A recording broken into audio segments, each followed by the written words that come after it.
adolescencia es una etapa que siempre ha sido retadora. Por ejemplo, a Sócrates, ese momento histórico también se quejaban de los adolescentes, y él tiene una frase muy famosa que pues no la voy a decir textualmente porque no la recuerdo, pero era algo como que eran irrespetuosos, irreverentes, que no respetaban la autoridad. Obvio, ellos se van a querer alejar un poquito de los papás, de los adultos, para unirse más a ese grupo social, para unirse más a sus amigos y desde ahí construir quiénes son ellos, que es lo que nosotros llamamos identidad. Una señal de alarma muy importante, yo diría que no es el aislamiento de quién, pero también podría ser que haga comentarios pasivos como de yo no quiero estar más aquí, el mundo estaría mejor sin mí, es que tú no me quieres, yo soy una carga para ti. Es remontarnos a nuestra propia adolescencia y decir, a mí qué me hubiera servido. Esto es Todo Pasa, un espacio donde las historias reales, esas que muchos viven pero pocos cuentan, encuentran un lugar seguro para ser escuchadas, comprendidas y transformadas. Nuestro propósito es simple pero poderoso: recordarte que aunque atravieses el momento más oscuro, aunque sientas que el mundo se derrumba, aunque creas que es muy difícil o muy tarde, todo pasa. Y mientras pasa, no tienes que vivirlo solo ni en silencio. Bienvenido. Hola y bienvenidos a un nuevo episodio de Todo Pasa, un espacio de historias reales, charlas honestas y un camino para avanzar. Hoy vamos a hablar de una etapa de la vida que todos hemos vivido, pero cuando nos toca como padres se vuelve completamente distinta, la adolescencia. Y es que escuchamos frases como prepárate porque cuando llegue esa adolescencia todo se va a poner más difícil.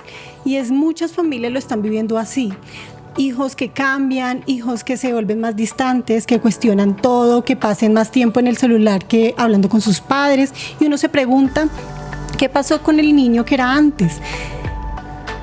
Hoy queremos entender qué está pasando realmente en esta etapa. Si es tan complicada como dicen, si nosotros como padres estamos haciendo algo mal o simplemente es una etapa natural que necesitamos aprender a acompañar mejor. Hola Pau, bienvenida. ¿Cómo ve este tema?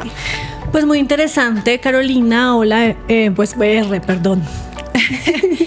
Porque hoy estamos además en una coyuntura y en un mundo completamente diferente, pues porque existen las redes sociales, existe la tecnología y por supuesto esto también hace que para los adolescentes haya una comparación permanente y una presión social mucho más alta, pero seguramente de eso pues nos va a hablar más nuestra invitada que ya está con nosotros aquí en Todo Pasa, no sin antes agradecerles a todos los que se han conectado todos los miércoles a las 3 de la tarde para ver este video podcast y recordarles pues que tenemos unas redes sociales en donde nos pueden seguir también, @Todo Pasa el podcast, así estamos en Instagram, así estamos en Meta, así estamos en TikTok y por supuesto este video o este podcast lo pueden ver y escuchar en YouTube y en Spotify, también en otras plataformas de audio y video donde también lo estamos publicando cada semana. Bueno, por supuesto también en Tercer Canal, que es nuestro aliado estratégico en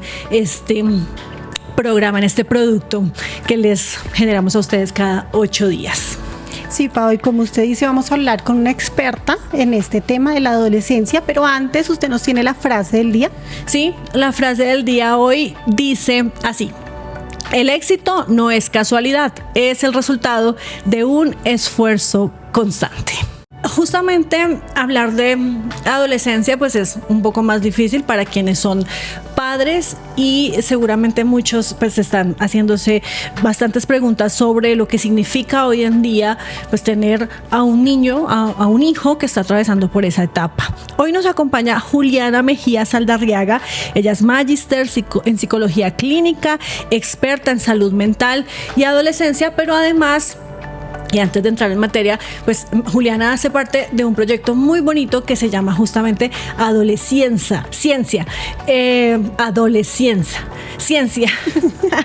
Juliana, perdón por decirlo mal, pero explícanos por favor qué significa esto, dinos tú bien el nombre, porque yo evidentemente no lo pude decir, pero por favor explícanos de qué se trata este proyecto en el que ustedes están y ya después empezamos a conversar sobre el tema que nos trae hoy aquí. Bueno, pues muchísimas gracias a las dos por la invitación.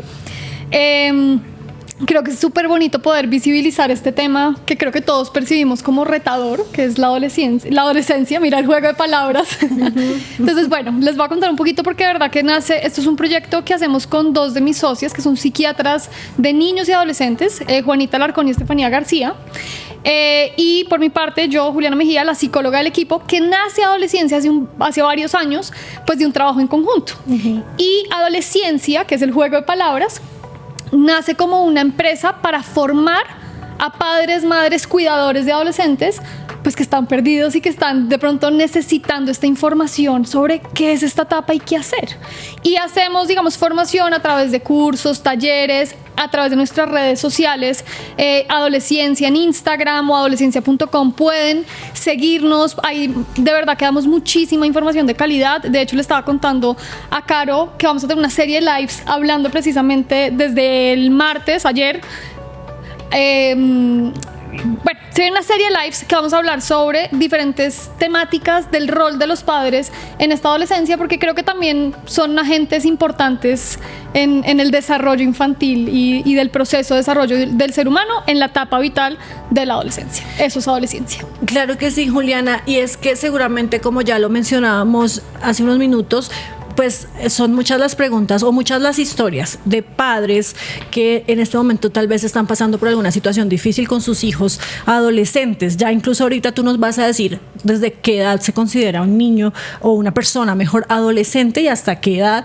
Pero antes quiero recordarles que también tenemos un correo R para que ahí nos manden sus historias y o los casos o temas que quieran que nosotros hablemos aquí en Todo Pasa. Ese correo es tuhistoriaentodopasa@gmail.com. Ahí nos pueden escribir.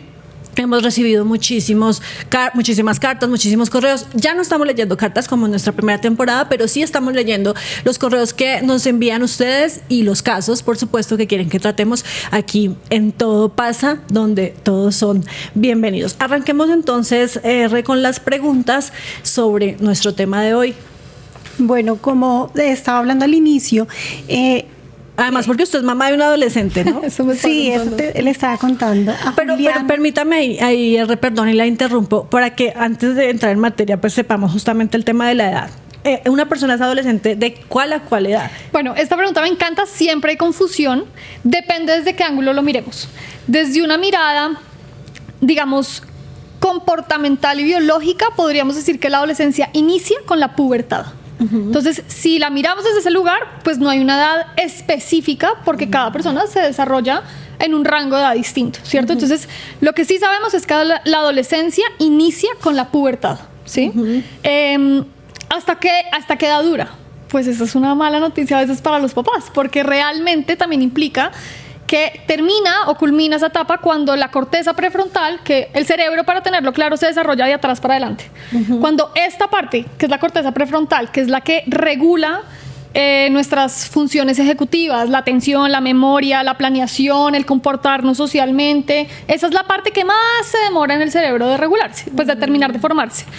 En hombres puede estar la evidencia diciendo que más o menos a los 28, 30 años. Uy. Y en mujeres por hasta los 25 y 26. Entonces estamos viendo que es una etapa que se puede alargar, pero socialmente y contextualmente la adolescencia termina, por eso hago esto, porque a los 18 cuando se vuelve adulto según la ley.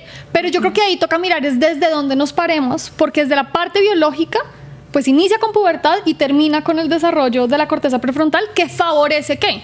La autonomía, la adultez, el poder vivir, digamos, independientemente y ser proveedor económicamente para mí, para mi familia. Entonces, ahí hay una transición vital entre un niño, un adolescente y un adulto. Bueno, le falta mucho, R, porque sí. Julia apenas tiene 11 años y ella se dice a sí misma preadolescente. Pero se los iba a contar de Juli. Sí, no, pues quería empezar con la pregunta de que la adolescencia ¿es realmente una etapa difícil o es difícil porque los adultos no sabemos cómo acompañar esa etapa? Yo creo que ambas. Sinceramente creo que ambas. La adolescencia es una etapa que siempre ha sido retadora. Cuando uno lee, por ejemplo, a Sócrates, él también sé que pues ese momento histórico también se quejaban de los adolescentes. Y él tiene una frase muy famosa que pues no la voy a decir textualmente porque no la recuerdo, pero era algo como que eran irrespetuosos, irreverentes, que no respetaban la autoridad. Entonces, si lo vemos desde una mirada histórica, la adolescencia siempre ha sido retadora. Y es una etapa de muchos cambios. Yo invito mucho a que lo pensemos como una analogía. Es como cuando uno quiere remodelar una casa y el cerebro se está remodelando y está tumbando paredes, muros, hay nuevas conexiones que se están dando, otras conexiones cerebrales que se están desintegrando, digamos, porque hay un concepto que se llama poda neuronal. Y la poda neuronal es eso, es ver qué redes de aprendizaje se están usando y se potencian y cuáles no. ¿Listo? Entonces el cerebro se está remodelando. Y eso implica, pues, movimiento, ruido, ¿sí? Hay más ansiedad. Martilleo. Más que sí, martilleo, que a veces uno dice, ay, ¿cuándo va a acabar esta obra? ¿No? Porque precisamente el cerebro está retando, se está cambiando y eso va a implicar unos cambios a nivel comportamental, fisiológico. La pubertad también trae cambios. Entonces, las mujeres o las niñas, pues, se ven y entonces empiezan a notar que su cuerpo cambia. Y empieza una serie de cambios que para ellos también es incómodo, pues están transitando. Sumémosle que no es solo eso, sino que a los adultos siempre nos ha retado un poquito la adolescencia, pero sí creo que hoy tenemos unas claves en el contexto que a veces hacen que la adolescencia sea más retadora.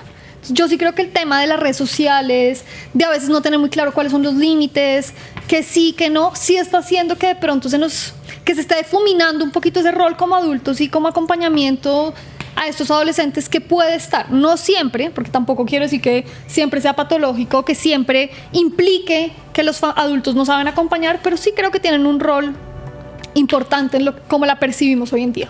Pero es justamente por eso, Juliana, que por esa obra en la que está el cerebro, que los niños como que de un momento a otro cambian su forma de ser, se retraen, se portan más distantes de sus padres, incluso de sus amigos, y se callan, se encierran.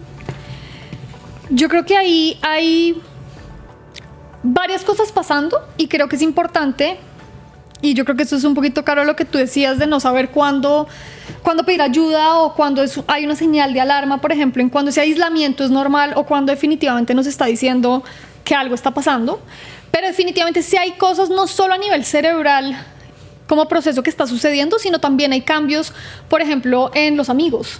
Entonces ya los papás no son el referente y quiero estar pegado a mis papás, sino que ya lo más importante para mí son mis amigos. ¿Por qué? Porque también hay la identidad es algo que se construye socialmente. Entonces, en ese proceso de desarrollo, pues el amigo, el grupo de amigos son los referentes con los cuales yo me quiero guiar y me sirven para construir mi identidad. Entonces, en ese orden de ideas, claro, obvio, ellos se van a querer alejar un poquito de los papás, de los adultos, para unirse más a ese grupo social, para unirse más a sus amigos y desde ahí construir quiénes son ellos, que es lo que nosotros llamamos identidad. Sin embargo, hay momentos en donde, por múltiples factores, y obviamente depende mucho de cada persona, sí puede haber un aislamiento en donde el adolescente quiere estar más en su cuarto, pero cuando ese aislamiento ya nos está diciendo, acá puede haber una línea roja. ¿Cuándo?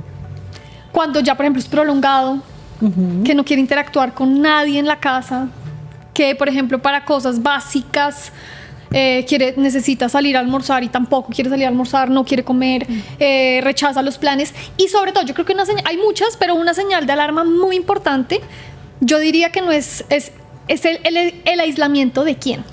Entonces, es en la casa y es prolongado, hay que mirarlo. Pero sobre todo se está aislando solo a nosotros, pero lo llaman los amigos y sale pitado, pues no quiere decir que no está pasando nada, pero uno podría entender que depende también del contexto. Pero si hasta los amigos está rechazando, ahí puede haber una señal de alarma importante. Y ahora, como hay algo nuevo que pues son las redes sociales, comparaciones, presión social, likes, ¿esto cómo está afectando en los adolescentes? Yo creo que en los adolescentes y en todos. Las redes sociales tienen varias funciones. Una de esas es la inmediatez, la comparación y el hecho de que tú tengas una red social y un adolescente tenga una red social y todo el tiempo se esté comparando, lo que está generando es una sensación de inadecuación. Porque también si nosotros miramos redes sociales, cómo funciona, pues hay filtros, todo está editado, no están mostrando la película completa, el contexto en donde se tomaron las fotos, los videos, sino que es editado, puesto con música para evocar una emoción, para evocar un recuerdo. Entonces, claro, cuando yo estoy en mi cuarto, rumiando, mirando el celular, sin pararme a la cama, y veo un escenario donde todo es perfecto, generalmente la sensación que genera en los adolescentes, y por eso digo, no es solo en los adolescentes, en los adultos también, pero en ellos es un cerebro en remodelación, entonces son más susceptibles a que eso les impacte, genera sobre todo una sensación de inadecuación, y de ahí puede generar algo que a mí es un tema que me apasiona. Hay poca literatura disponible, pero es un tema que se está empezando a hablar, y es la soledad, el constructo de soledad.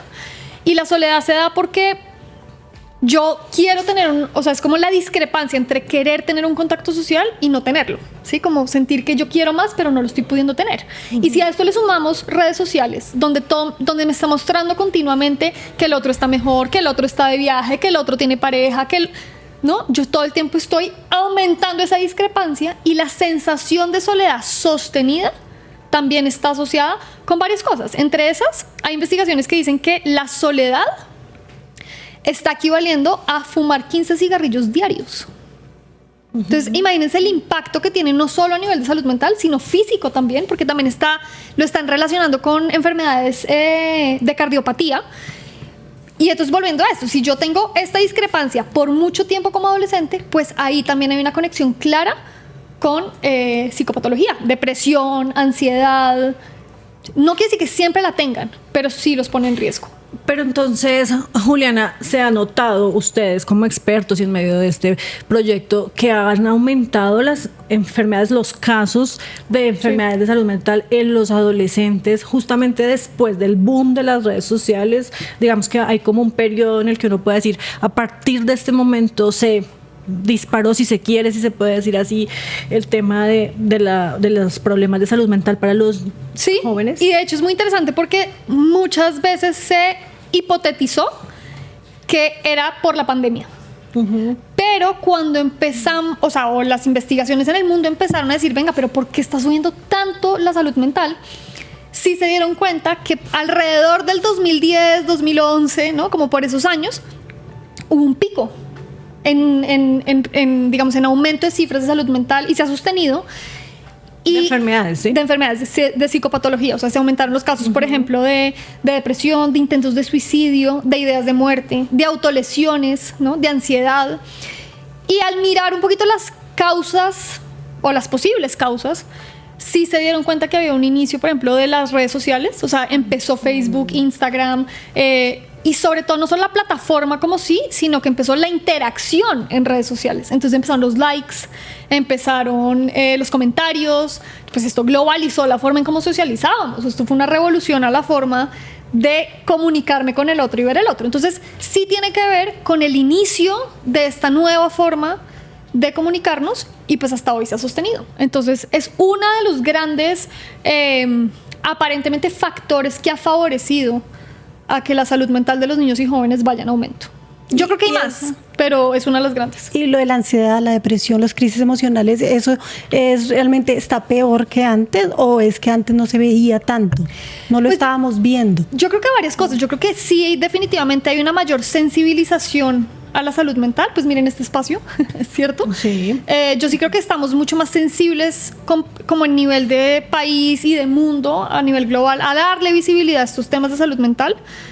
Antes definitivamente estaba también, pero de pronto, y tal vez precisamente porque no era un lugar o no era un tema que se hablara con frecuencia, porque había de pronto más estigma, se dejaban de lado.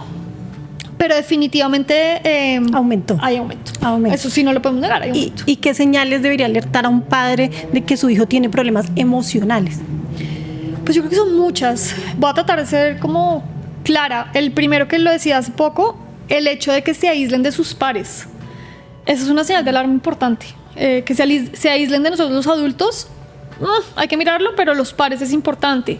Que por ejemplo el colegio llame y diga, no está poniendo atención, está perdiendo materias, como que se pueda ver un deterioro en ese rendimiento escolar. También creo que nos puede indicar, ojo, yo no quiero hablar de radicalidad, pero nos puede indicar de que algo está pasando. Definitivamente si un papá ve algo como un corte, algún tipo de autolesión, eso no es normal y necesita sí o sí que lo valore un experto, ¿sí? Porque es algo que nos está diciendo, una conducta que nos está diciendo, hola, préstame atención, aquí está sucediendo algo. Que otras, que esté más irritable, que golpee objetos, lance cosas, se haga daño en esos arrebatos de ira, por ejemplo, también puede ser una señal de alarma. Estoy hablándoles de ya conductas muy evidentes que impliquen el llamar a alguien. Pero también podría ser que haga comentarios pasivos como de, yo no quiero estar más aquí. El mundo estaría mejor sin mí.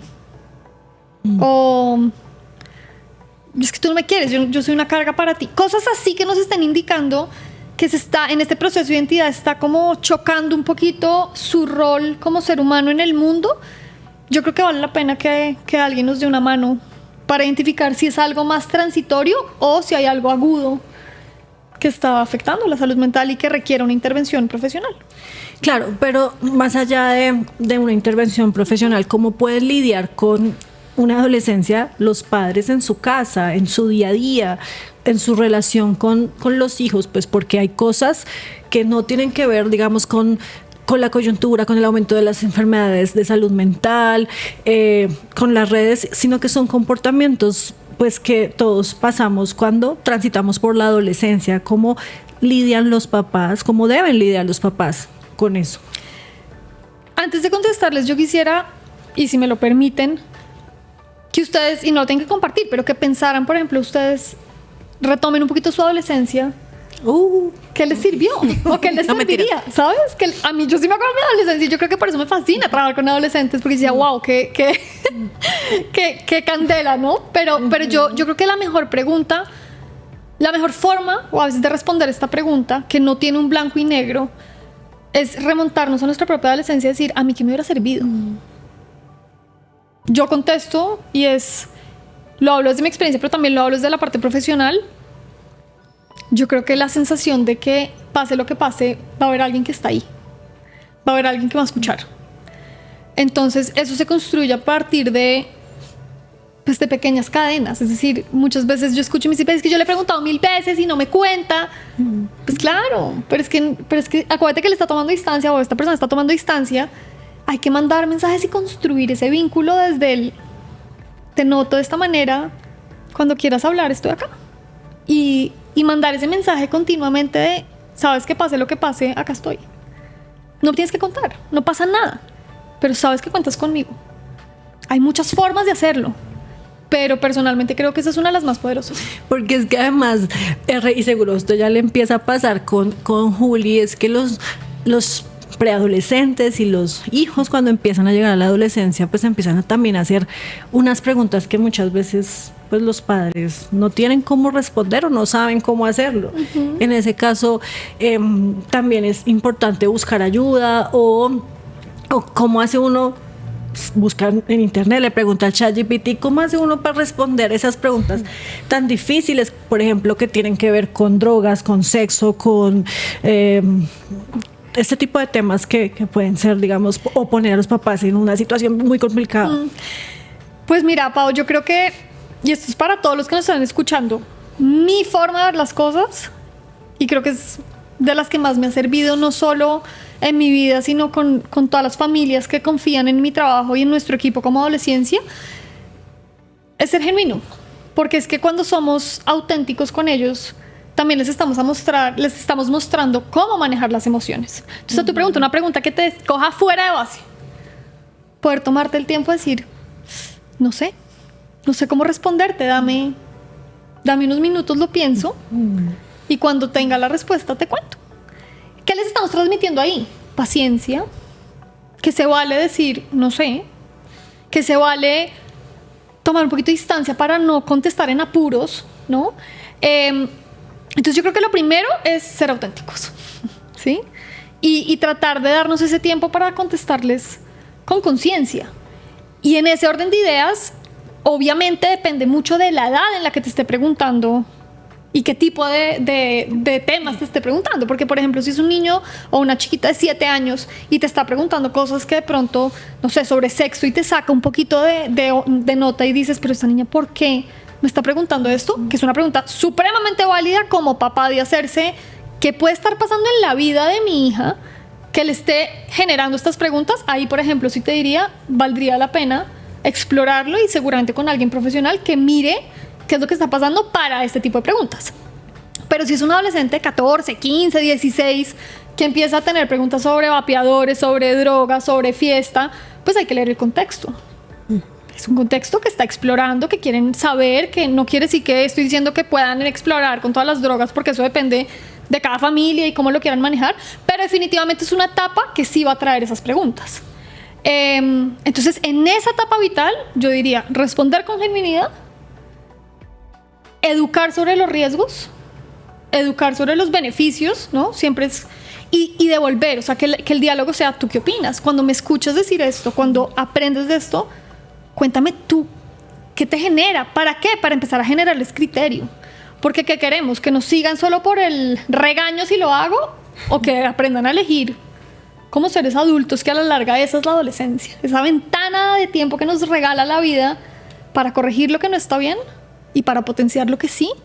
Y en últimas, sacar adultos funcionales y que aporten. Mejores personas, ¿sí? Sí, y en esta etapa los adolescentes quieren más libertad, pero los padres seguimos protegiéndolos mucho, ¿sí? Sintiendo que debemos hacer.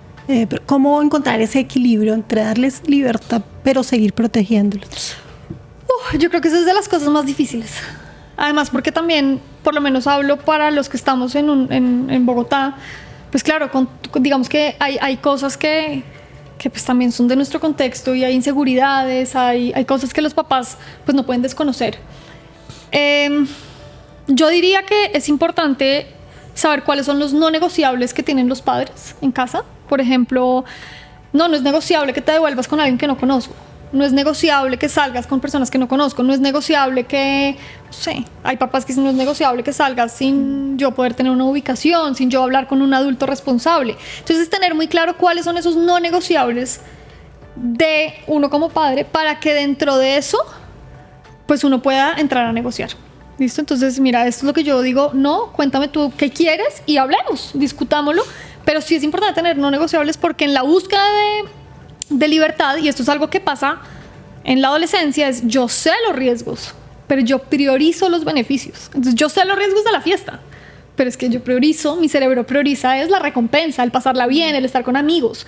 Y en esa priorización pues se pueden difuminar riesgos reales, que ahí es donde entra el adulto a decir, entiendo que tengas muchas ganas de ir, pero estos son mis no negociables, porque acá hay riesgos reales. Sí, pero hay muchos padres que tienen miedo a poner límites. Entonces, para no afectar a sus hijos emocionalmente.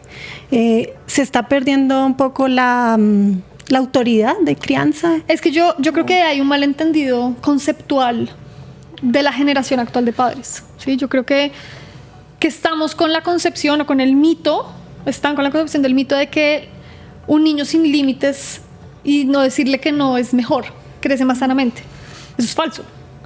El ser humano y los niños se desarrollan cuando hay un marco de referencia mucho más claro, ¿sí? Cuando yo sé las consecuencias, cuando yo entiendo la consecuencia, ni siquiera arbitraria que pongo yo porque estás castigado porque así me parece, sino cuando yo conecto desde pequeño con las consecuencias naturales. Por ejemplo, desde un niño que está jugando con juguetes y en lugar de decir, ay, recoge porque si recoges te va a dar un premio, versus el papá que dice, mira, recojamos y date cuenta del espacio que tienes para jugar con otras cosas. Entonces, desde ese lugar, yo voy enseñándole a contactar con las consecuencias naturales de lo que pasa cuando actúo de cierta manera, ¿sí? No sé si esto está muy técnico, pero creo que ahí es importante entender que tanto a los niños como adolescentes hay que darles un marco de referencia claro. Y cuando hablo de esto es darles límites claros. No son arbitrarios, no son castigos que esto es lo que está permitido y esto no. Y en esta casa escuchamos, respetamos y funcionamos de esta manera. Y esto no está permitido. Tú eliges. Obviamente depende de la edad, pero si eliges y cruzas esa línea, tú ya sabes que esta es la consecuencia. pero ¿qué riesgo hay de que cuando uno pues haga eso, el adolescente entonces opte por hacerlo a escondidas o porque esos no negociables en algún momento pues los pueda cometer, o esas conductas no negociables las pueda cometer cuando no lo están viendo? Claro. Yo creo que esa es la interiorización de normas, ¿no? Y es al final un poco cómo funcionamos como sociedad. Es decir, ¿vamos a pasar el semáforo en rojo porque no veo policías? ¿O porque interioricé la regla de que uno no cruza un semáforo en rojo? Hay que también hacer el paréntesis, digamos, como papás, a entender que la adolescencia también es una etapa donde vamos a cometer errores. Es que el aprendizaje es prueba y error. El aprendizaje no es otra cosa que esa. Un papá nunca deja de cometer errores. Exacto. Y tampoco podemos pretender que nuestros adolescentes no los cometan errores. Él va seguramente, el adolescente seguramente va a saber cuál es el límite. Y yo creo que lo podemos hablar por las tres.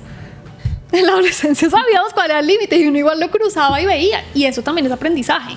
Depende del límite, ¿cierto? Pero yo creo que lo mejor que se puede hacer es que cuando se deja claro el límite y cruza el límite, que contacte con la consecuencia.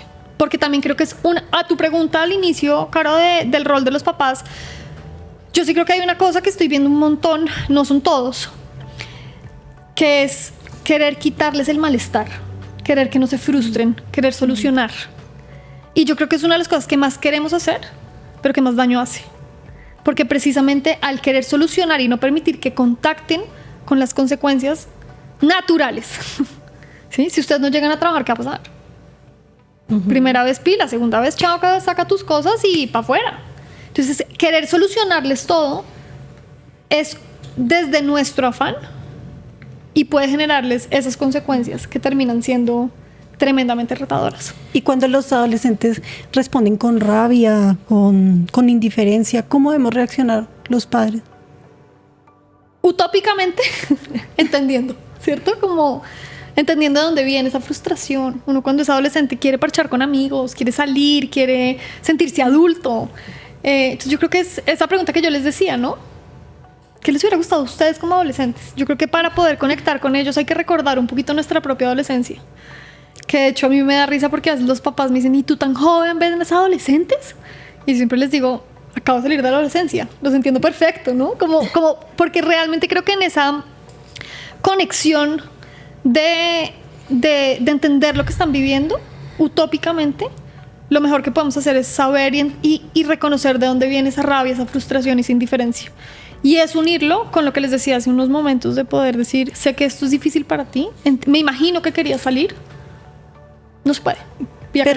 Pero hay otra cosa y es que no se puede hablar con ellos, a veces se pierde esa conversación en la adolescencia. Entonces, ¿cómo deberíamos acercarnos o otra vez crear ese vínculo que había antes de hablar con nuestro hijo adolescente? Pues yo creo que eso depende mucho de casa. De cada casa, yo siempre digo que los papás son quienes mejor conocen a sus hijos. Entonces hay varias cosas. Lo primero es lo que les decía, establecer como esta parte de yo sé que no quieres hablar, pero puedes contar conmigo y no llegar de una al bombardeo de preguntas. ¿Pero qué pasó? ¿Pero por qué no me cuentas? ¿Ves? Es que tú ya no quieres hablar conmigo. Es que hablar contigo es imposible. O sea, no, así no se llega, digamos, como a esta conexión de ¿Por qué se ríe, Ren?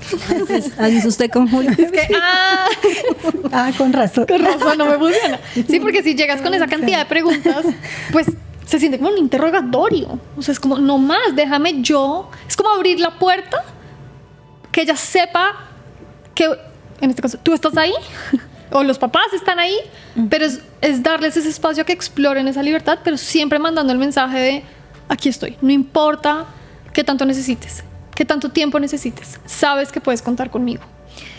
Esa es una forma. Otra forma es, como ustedes conocen mejor a sus hijos, hacer cosas que de pronto antes les gustaba y tratar de buscar esas actividades en común que antes compartían o estar flexibles a buscar una nueva. Y al inicio puede que vayan y les voltee el ojo y les hagan cara de lo que sabemos, ¿no? Pero es no tomárselo personal. Ellos están viviendo también, acuérdense, esa remodelación. Ellos también tienen martilleo, tienen sensaciones. Pero si los ven a ustedes parchados, tranquilos, al inicio aceptando que hay mala cara, pero sin pararle mucha atención y hacer las cosas. Y yo creo que eso es algo que se va dando, pero los papás necesitamos paciencia. Sí, ese es uno de los errores que más cometemos. ¿Qué otros errores, aparte de no tener paciencia, Yo creo que, pucha, son varios. Quererle solucionar todo, querer que todo sea ya. Entonces, si ya le pregunté y no me contestó, entonces ya, no, ella no me quiere hablar y punto, él no me quiere hablar y ya se perdió todo. No, hay que perseverar, hay que... demasiada libertad bajo mi postura profesional, creo que es un daño. Creo que hay que perder el miedo a ser una guía clara. Porque es que cuando los papás no son guías claras, pues va a entrar el amigo a hacerlo. Y el amigo es un bacán, pero el amigo no ha recorrido los años que lleva los papás, no ve los riesgos porque está priorizando la fiesta, las cosas chéveres. Entonces yo creo que no atreverse a ser, precisamente por el miedo a los límites que hablamos, no atreverse a ser un referente y una guía clara. Y decir, ¿no? Y por ejemplo, la satisfacción económica también, o satisfacerlos económicamente en todo, porque uno repite esa frase que también se le repitieron a uno en algún momento y es: yo quiero darle a usted lo que yo nunca tuve.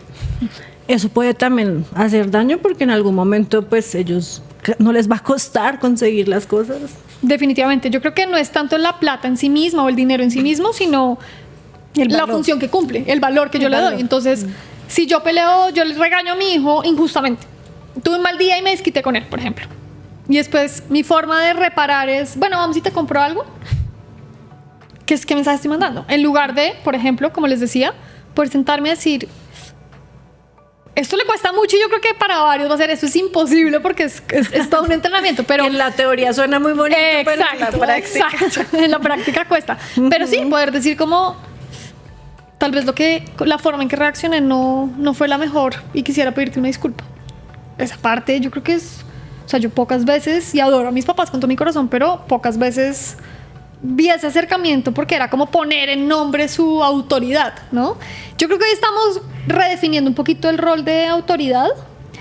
Nos fuimos, a mi punto de vista, nos fuimos demasiado a que entonces no hay que ponerles límites y hay que dejar que... Ser permisivos. Demasiado permisivos, y yo creo que eso también es un polo que me parece muy preocupante. Pero sí creo que tenemos que devolvernos un poquito a cómo acompañar, pero entendiendo su vida, pero siendo conscientes de que hay que ser guías. Y se me olvidó la pregunta. No, pues que sí. Yo te preguntaba que si la satisfacción de lo económico sí. puede ser un problema también, pues no solamente como un sistema de cambio o una transacción, porque hiciste algo malo, yo te regañé después para yo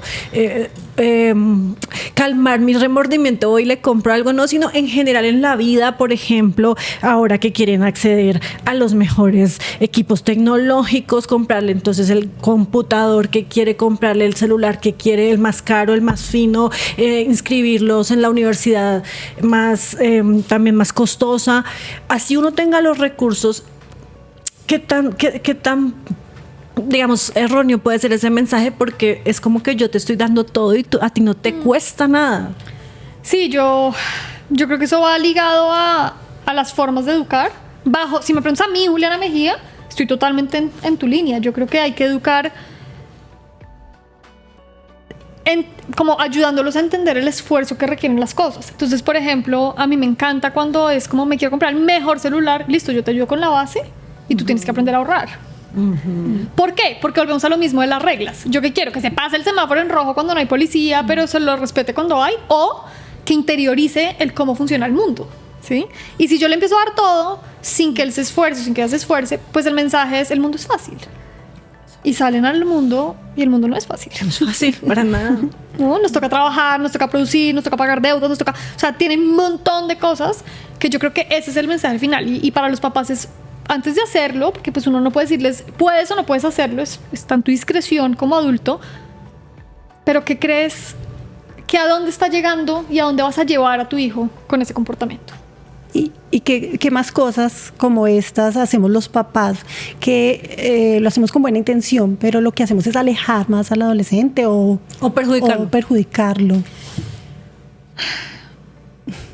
No, yo creo que la permisividad abarca muchas cosas, ¿no? Entonces, porque eso también puede ser permisivo, ¿sí? Dar demasiadas cosas, no poner límites claros. Yo creo que hay una que a mí que de pronto no sé si va por la línea o me salgo un poquito, pero yo creo que una de las cosas que más hacemos es saltar a darles conclusiones, saltar a darles consejos, saltar a darles...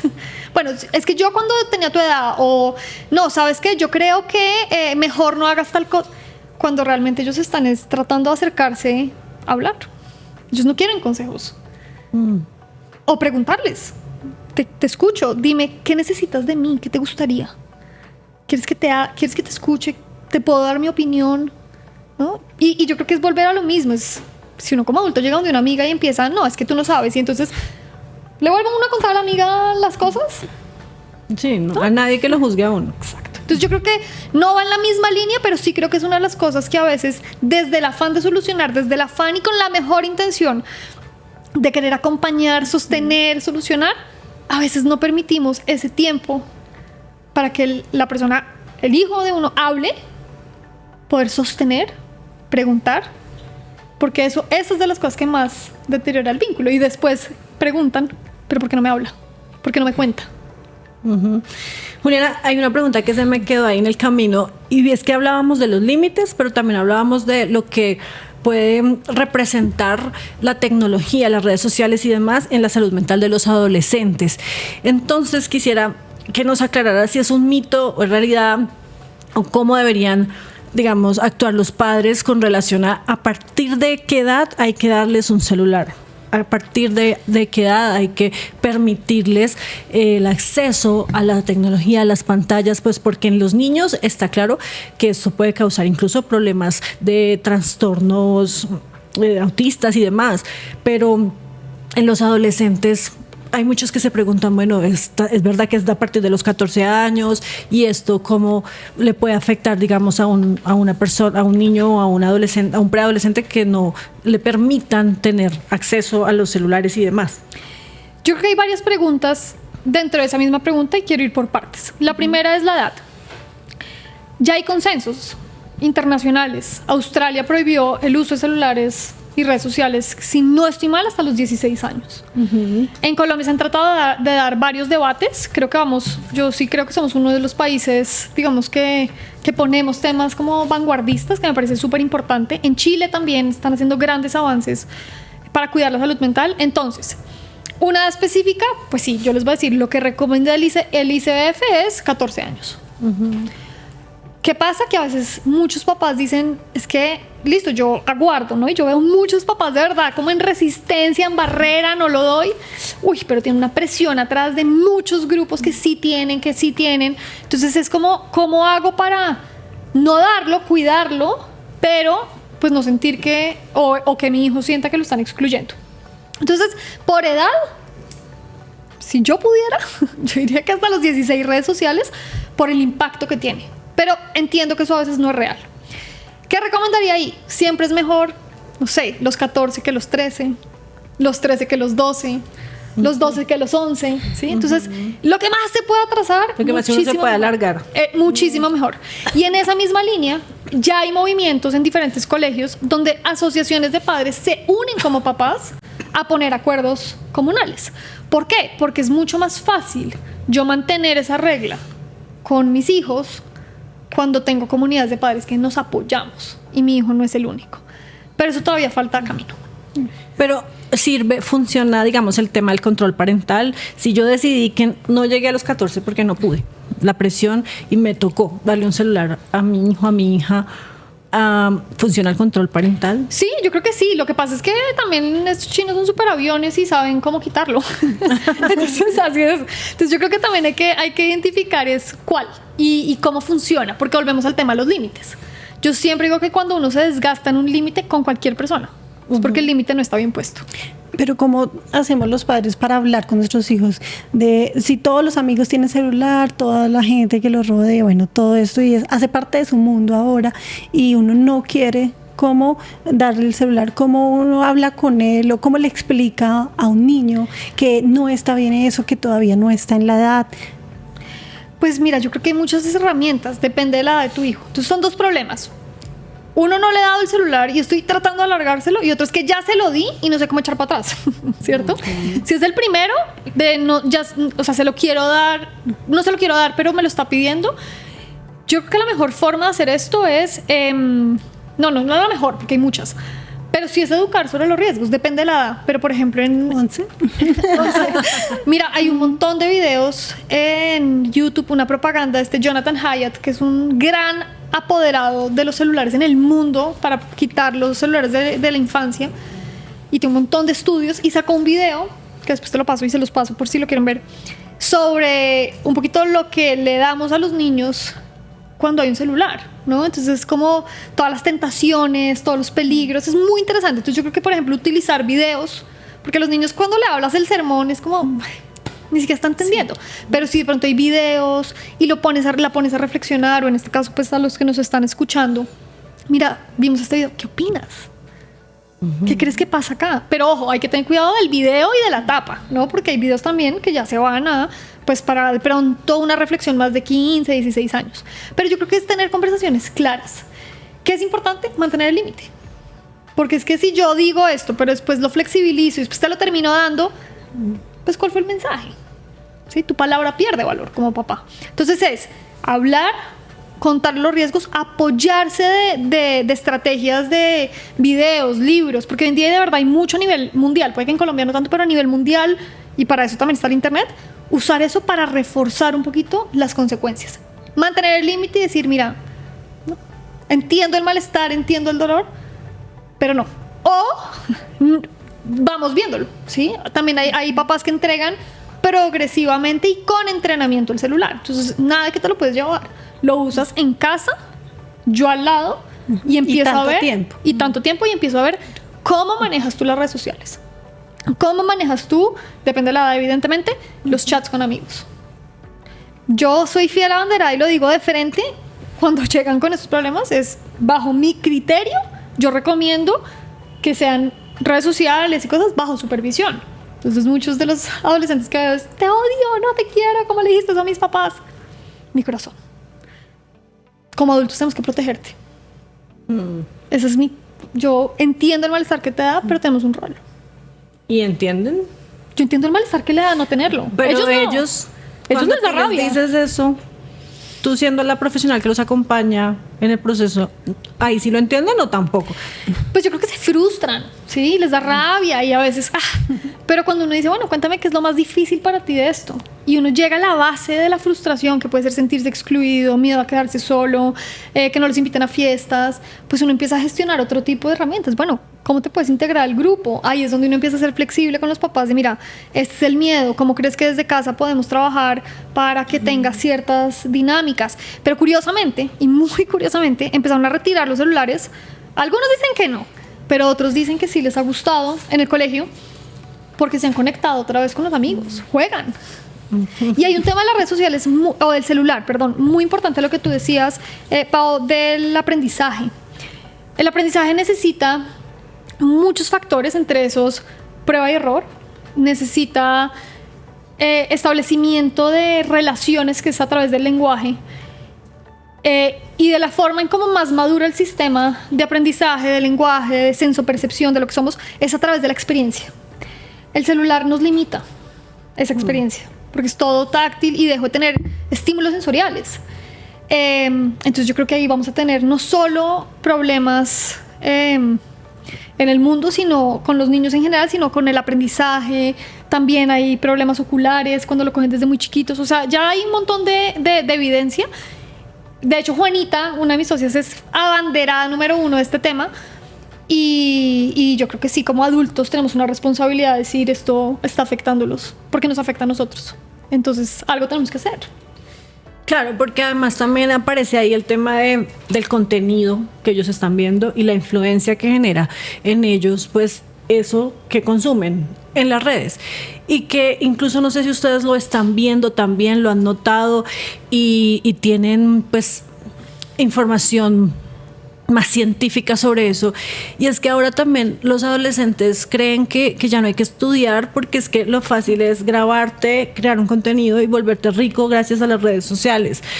Eso es tan así, y por qué está pasando y qué va a pasar y cómo hacen los papás o cómo tienen que hacer los papás pues para convencerlos de lo contrario. Sí, total, o sea, pero además yo creo que esto es una cosa más profunda, y a mí esa misma pregunta que tú haces me ha llevado a cuestionarme como, oiga, como sociedad, ¿qué estamos haciendo para que eso sea lo que más plata dé, ¿sabes? O sea, ¿cómo es posible que una profesión que personas de todo estudien, hagan especializaciones, trabajen de sol a sol y el sueldo sea mínimo versus creadores de contenido que, pues, y por qué, digamos que por qué ganan tanto dinero? Pues porque ahí está donde la gente está poniendo atención. Además, muy jóvenes, los que están ganando mucho dinero, que ni siquiera saben qué hacer con la plata. Exacto, muy jóvenes. Y ojo, yo no estoy diciendo que todos, porque hay unos que hacen pues unas obras tremendas, creo que es Mr. Beast también lo que ha hecho, como que no quiero quitarle el mérito a muchos que han hecho un trabajo profundo y que de hecho, claro, en el creador de contenido también hay mucha dedicación y mucha perseverancia, pero yo creo que eso nos lleva un poquito a la inmediatez y es todo ya, lo quiero todo ya, todo rápido, todo fácil, y precisamente por eso, por ejemplo, lo que tú decías de las reglas, ¿no? Entonces es cómo funciona el mundo, pues quiero un celular nuevo ya, porque sí, ¿no? Yo te pongo una base, tú ahorras, tú cumples, tú encuentras la forma de ganarte el celular. Entonces mira que desde esos pequeños ejercicios, que puede ser cotidiano, no tiene que ser un celular, pueden ser, quiero comer esto de comida, no sé. Pensemos que implica que comas esto de comida. Puedes hacerlo tú, están los ingredientes en casa, no, es que tú vas allá a comprar. ¿Tienes la plata para hacerlo? O sea, llevarlos a esas pequeñas reflexiones de cómo funciona el mundo para que esas reglas terminen interiorizadas y cuando salgan al mundo no se frustren tan fácilmente. Pero esto es un tema que culturalmente en el mundo entero, esto no es Colombia, esto es el mundo entero, pues es lo que se prioriza, es lo que paga y que seguramente es ajustar a expectativas hasta de nosotras.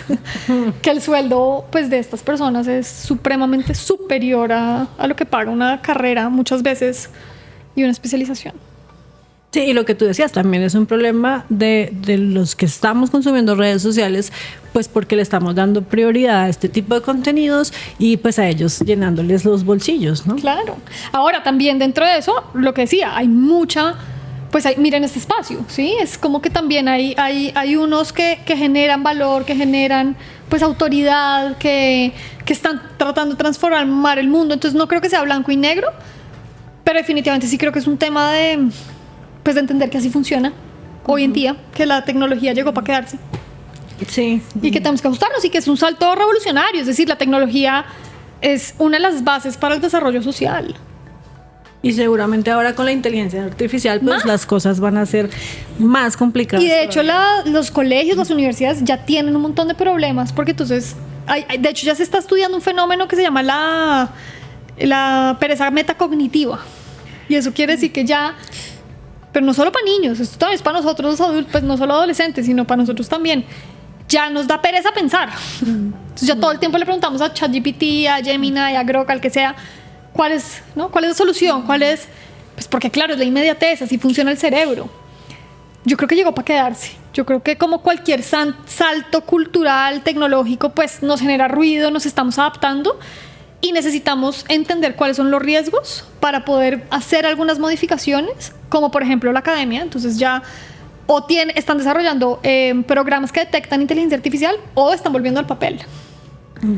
Porque creo que no es tanto que sea peligroso y hay que abolirla, porque no, yo creo que nos va a llevar a grandes descubrimientos y bueno, grandes desarrollos, pero sí es un poquito entender cuáles son esos riesgos para ver cómo compensamos. Sí, no hay que no usarla, sino saber usarla o usarla bien. Juliana, hay otro tema coyuntural y es justamente esto que vimos recientemente, pues que se volvió polémica en el país porque fueron unos videos que empezaron a rotar en redes sociales de jóvenes pues disfrazados o vestidos de animales o con máscaras de animales que se llaman los Terians. Esto es algo, ¿ustedes cómo lo podrían definir? ¿Como una moda o una situación también de afectación a la salud mental porque estamos en esta época tan difícil? ¿O es un comportamiento normal que siempre ha existido porque anteriormente pues siempre ha habido como lo que llaman tribus urbanas o grupos culturales para los jóvenes como en su momento los emo, los candies, bueno, también están en este momento los ARMY, no solo los Terians. Entonces, bueno, ¿cómo ustedes han, pues ese fenómeno lo han estudiado? ¿Cómo? Yo creo que esto es un tema que viene de hace muchísimos años, ¿cierto? Más que el fenómeno en sí, lo que tratamos de entender es por qué, ¿no? ¿Qué es lo que por qué pasa? Y parte de la pregunta de por qué pasa es lo que tú dices, es una de las ganancias, no son todas, pero una de las recompensas o de los reforzadores que hay en estos ambientes, pues es el sentido de pertenencia, es la conexión social. Y pues ahí está la comunidad, ¿verdad? Entonces yo creo que esa parte es muy importante, como de ver qué ganan las personas o por qué lo buscan, y definitivamente el sentido de pertenencia es una de las cosas que más necesitamos los seres humanos, sentir que pertenecemos a algo, a algún lugar, ¿va? ¿Qué creo que es importante? No necesariamente, bueno, vamos a retomar a la identidad. La identidad, como les decía, es un constructo social, es mi rol en el mundo, ¿cierto? Eso se va desarrollando a través de la edad. Tenemos, pues, estudios sociológicos, biológicos, hablan de que hay individuos que tienen más predisposición genética a hacerse preguntas sobre su orientación sexual, sobre su identidad de género. Y en este caso, pues yo hasta ahí digo como, Dios mío, ¿cómo se ve? Porque es que ni siquiera es identidad de género, es como identidad de raza, o sea, es como me identifico yo en el mundo, ¿sí? Entonces es un concepto, pues, pucha, difícil porque rompe aún más con todo lo que estamos viendo. Entonces yo creo que ahí la pregunta, pues, o el tema es entender que no todo el mundo se tiene que hacer esas preguntas, pero que definitivamente si hay individuos que se las están haciendo, pues abrir el diálogo, entender el por qué y qué están ganando. Pues, o porque es importante para ellos comportarse de esta manera. Y ahí viene el tema que les decía de pertenecer a algún lugar. ¿Qué me preocupa? Que el problema para mí viene cuando estas personas que se identifican como animales piensan que el mundo se tiene que adaptar a ellas. ¿Ok? Y me voy a explicar. ¿Por qué? Porque somos una sociedad enorme, ¿cierto? Que tiene unas reglas ya interiorizadas, que funcionamos de cierta manera. Y el punto es, volvemos a lo mismo, ¿cómo interiorizo la regla para funcionar en el mundo? Pero a mí sí me parece difícil y peligroso cuando asumo que el mundo se tiene que adaptar a mí, porque así no funciona el mundo, ¿sí? Entonces, ¿cuándo viene la patología? Cuando se vuelve un comportamiento lo que llamamos inflexible, ¿no? Entonces yo solo me comunico, me comporto como el animal con el que me identifico, pero no soy capaz de socializar con otros seres humanos, no soy capaz de ganar dinero, no soy capaz de... Sí, porque el mundo actual, pues, puedes decir, tú te puedes identificar como perro, pero el arriendo no se paga solo. Pero la conversación no la tienes ladrando. ¿Sí entienden? Entonces ahí hay un tema donde uno dice, ¿cuándo es patológico? ¿Cuándo está perfecto? Para mí, personalmente, si la persona identifica que se quiere identificar como perro y tiene su grupo y su contexto y lo hace, perfecto, pero que vuelva y salga. ¿Sí? Esa flexibilidad que implica adaptarme, pues para mí es la base del desarrollo psicológico y de la patología psicológica. Y ahí le sumamos a que no sabemos cuántos seres humanos o pues personas que se están identificando como Therians sí tienen un tema de salud mental. No todos son patológicos, pero sí puede haber unos que tengan más predisposición genética a tener una esquizofrenia, a tener una psicosis, una alucinación. Entonces yo creo que hay un tema que hay que coger con pinzas para entender culturalmente y contextualmente por qué y por qué se ha vuelto tan difícil habitar en un mundo como humanos que buscamos o que buscan un mundo así. Pero yo sí creo que en profundidad hay que favorecer ese comportamiento flexible, pues para que también tengan un lugar en el mundo. Y nosotros, pues, abrirnos preguntas incómodas, difíciles, porque ese es un tema que ha generado mucha polarización y a mí personalmente también a veces me cuesta y como que trato, pero lo que me permite entender es, esta no es mi realidad, es la de alguien más. ¿Qué puede estar pasando en su vida para que esto sea una opción? Y yo creo que estas son preguntas que nos podemos hacer. Claro, porque la conversación se dio alrededor de lo que puede causar risa, de los memes, claro, pero no del debate profundo, de como tú decías, si puede haber un problema de salud mental, porque no es como en estas modas pasadas que uno pues se ponía una ropa diferente. Aquí es que uno se está creyendo una raza, también lo decías tú, diferente. Entonces, ¿qué tan mal es ser un humano que queremos ser un animal? Es que es la incoherencia misma, ¿no? O sea, soy ser humano, pero ya ni siquiera me identifico como eso. Yo creo que esto es un fenómeno que, aunque viene pues hace mucho tiempo, pues también, gracias a las redes sociales, cogió como un pico y un boom. Acá hay muchas hipótesis. Yo creo que también hay un factor que puede favorecer y es el hecho de, como esto se volvió moda y se volvió una forma de reconocimiento, pues cuántas personas no lo hacen por eso, porque me vean, porque es que mal que bien que me vean, así sea para reírse, por lo menos eso hace que me vean. Pero cuántas personas de pronto no están viviendo sintiéndose absolutamente invisibles, que recurren a este comportamiento para de alguna u otra manera ser visibles. No sé, son hipótesis, son preguntas que como sociedad sí nos tenemos que hacer, porque pues no es una persona, si no nos hubiera vuelto tendencia, son muchos.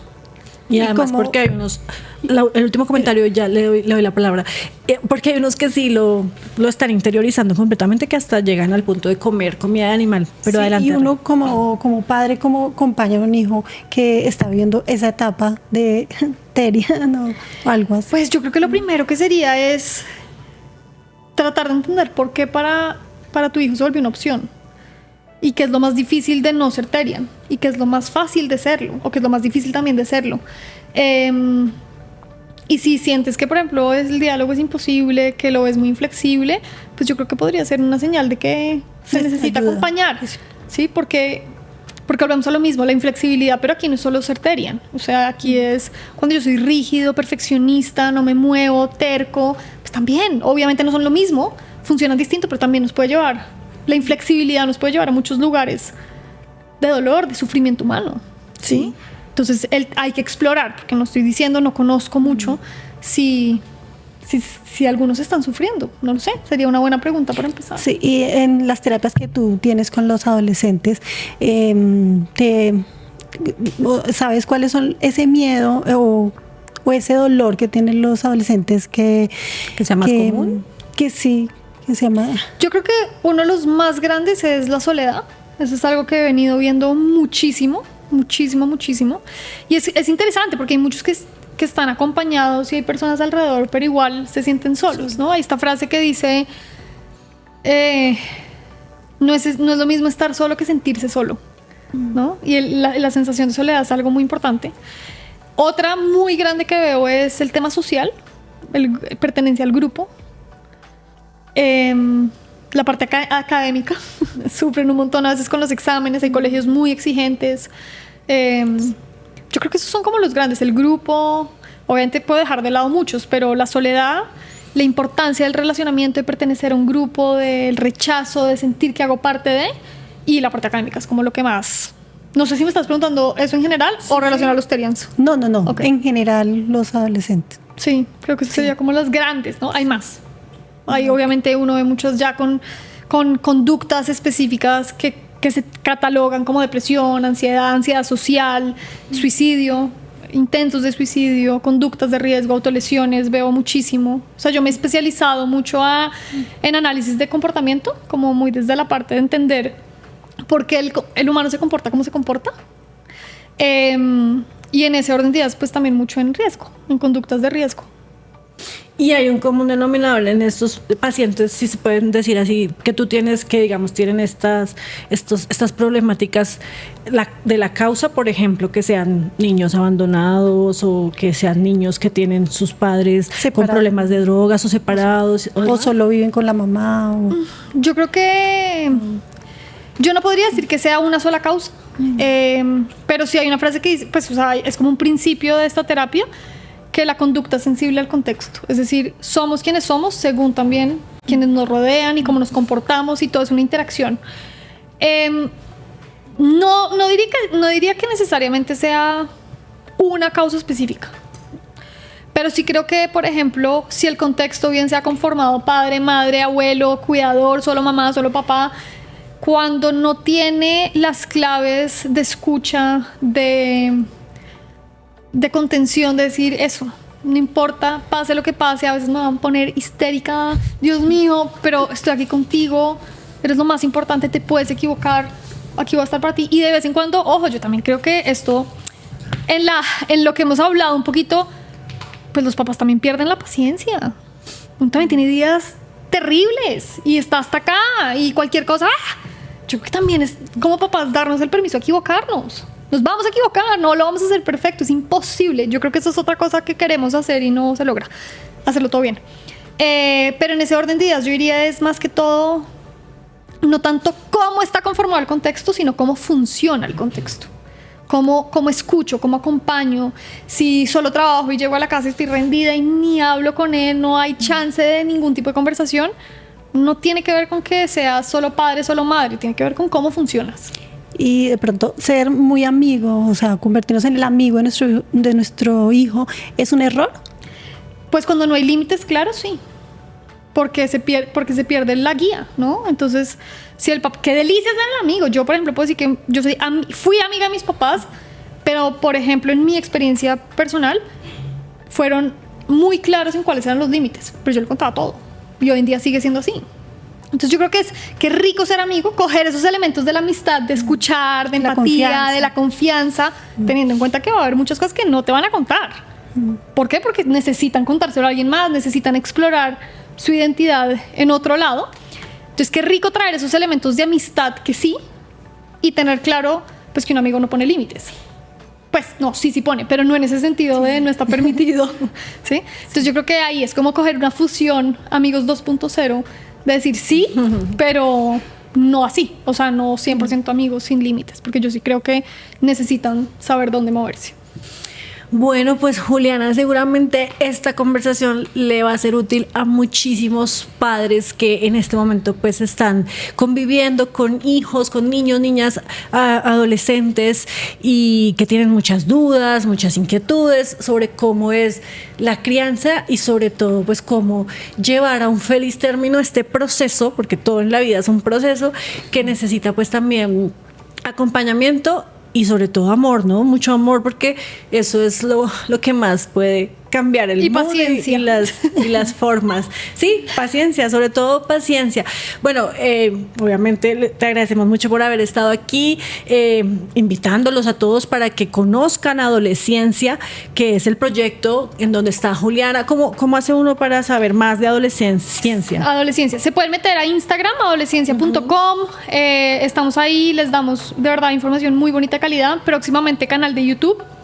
También para que puedan, hacemos de vez en cuando unos webinars gratuitos en la página adolescencia.com, pueden meterse a buscar y ahí damos información sobre tecnología, sobre señales de alarma, como cosas generales que yo creo que la gente y los padres, bueno, y ustedes también las invito a que exploren, vean los recursos, escribimos algunos blogs también en la página. Entonces principalmente a hoy, Instagram, Adolescencia, y adolescencia.com. Y tienen como grupos de apoyo si uno quiere llevar a su hijo, a su adolescente, para que también conozca más sobre este proyecto.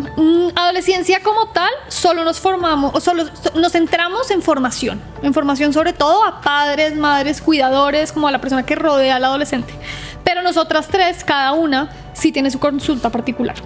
Perfecto. Bueno, pues ahí está para que todos conozcan este proyecto. ¿Algo más?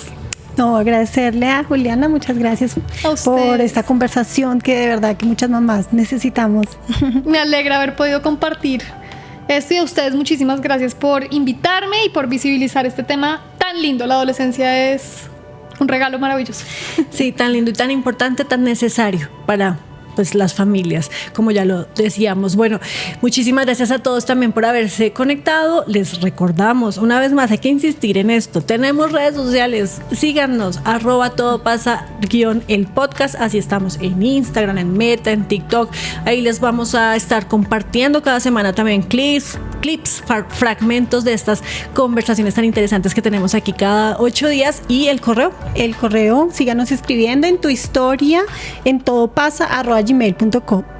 Por supuesto, esto lo pueden ver en YouTube, lo pueden escuchar también en Spotify, y nosotros nos encontramos de nuevo el miércoles a las 3 de la tarde con otro episodio más, otras charlas honestas, conversaciones reales y un camino para avanzar. Gracias, chao. Chao. Esto es Todo Pasa, un espacio donde las historias reales, esas que muchos viven pero pocos cuentan, encuentran un lugar seguro para ser escuchadas, comprendidas y transformadas. Nuestro propósito es simple pero poderoso: recordarte que aunque atravieses el momento más oscuro, aunque sientas que el mundo se derrumba, aunque creas que es muy difícil o muy tarde, todo pasa. Y mientras pasa, no tienes que vivirlo solo ni en silencio. Bienvenido.